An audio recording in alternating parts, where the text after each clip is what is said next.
Na govoru pa vljudno vabim tudi predstavnika Katoliške cerkve v Sloveniji, ljubljanskega nadškofa metropolita monsignora Stanislava Zoreta.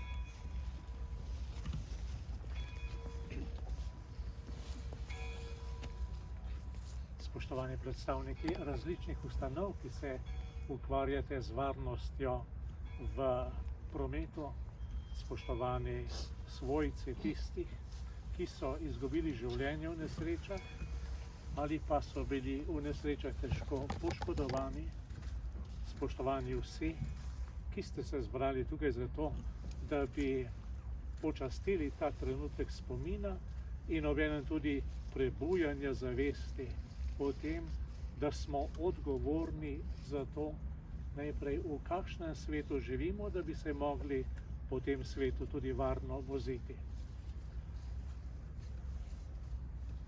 Veliko lahko storimo, izredno veliko. Vsak na svojem področju. Lahko pripravljamo primerno zakonodajo, ki omogoča varno potovanje od enega kraja do drugega.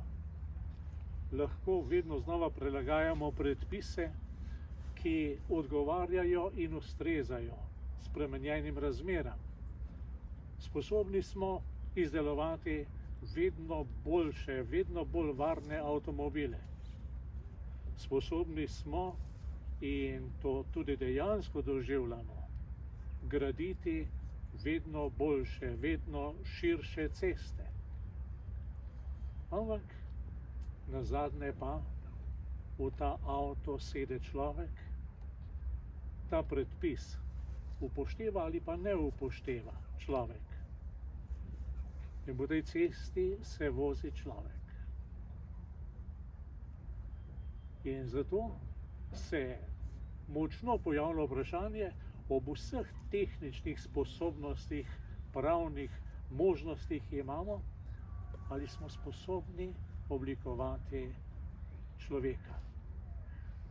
Tistega človeka, ki bo gledal preko samega sebe, ki bo ob sebi videl ne nekoga, ki ga mora prehiteti, ne nekoga, ki se mu ne sme pustiti, ki mu ne sme dovoliti, da bi bil hitrejši od njega, ampak človeka, ki želi priti na svoj cilj tako, kakor jaz želim priti na svoj cilj.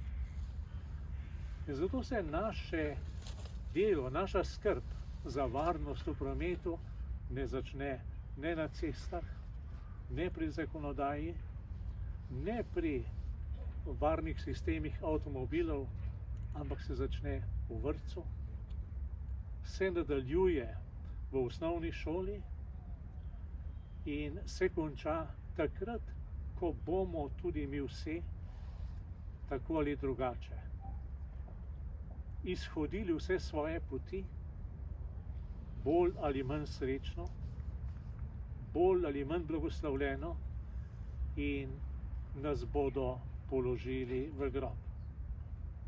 Takrat se konča tisto osebno oblikovanje, osebna rast v skrbi za sočloveka.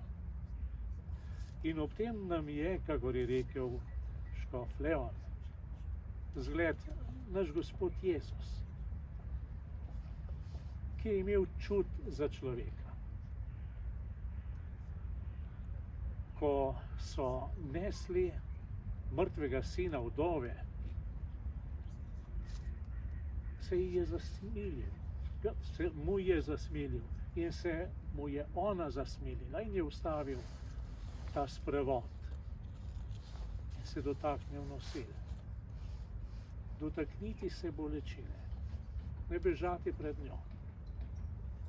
Dotakniti se solza, ne se obračati proč. To pomeni postajati človek, ob človeku.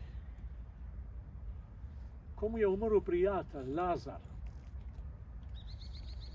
je šel pred grob. In piše evangelist, je vzdrhtel, zajokal je. Ko bomo mi sposobni jokati ob vsaki nesreči. Ne samo takrat, kadar se nas dotakne osebno, ampak v vsaki nesreči. Ko bomo sposobni trpeti z bolečino drugih, pomeni, da smo odprli svoj svet. Da nismo več zaprti v lupino lastnega udobja in lastnih koristi, ampak smo začeli graditi občestvo. In takrat bodo naše ceste postale varne. In takrat bodo naši avtomobili postali varni. In takrat bodo vsi naši predpisi postali pomoč, ne prisila. In takrat se bodo naše poti veliko večkrat srečno končale. Žal pa ne vedno. In zato se bomo morali vedno učiti srečati bolečino, jo prepoznati, vzdržati ob bolečini in moliti. In zato prosim našega Gospoda, ki je jokal ob grobu svojega prijatelja Lazarja, naj obriše tudi solze vseh tistih, ki jočejo za svojimi umrlimi, ki se ne morejo potolažiti, katerih bolečina je ostra in je ne potolaži nobena beseda in nobena misel. Gospod, dotakni se jih, naj začutijo tvojo bližino in tvojo ljubezen. Nas pa nauči medsebojnega spoštovanja, da bomo mogli ustvarjati prostor varnosti, najprej v naši človeški družbi, da bomo bolj varni tudi na naših cestah. Amen. Gospod, daj vsem rajnim večni pokoj in večna luč na jim sveti. Naj počivajo v miru. Amen.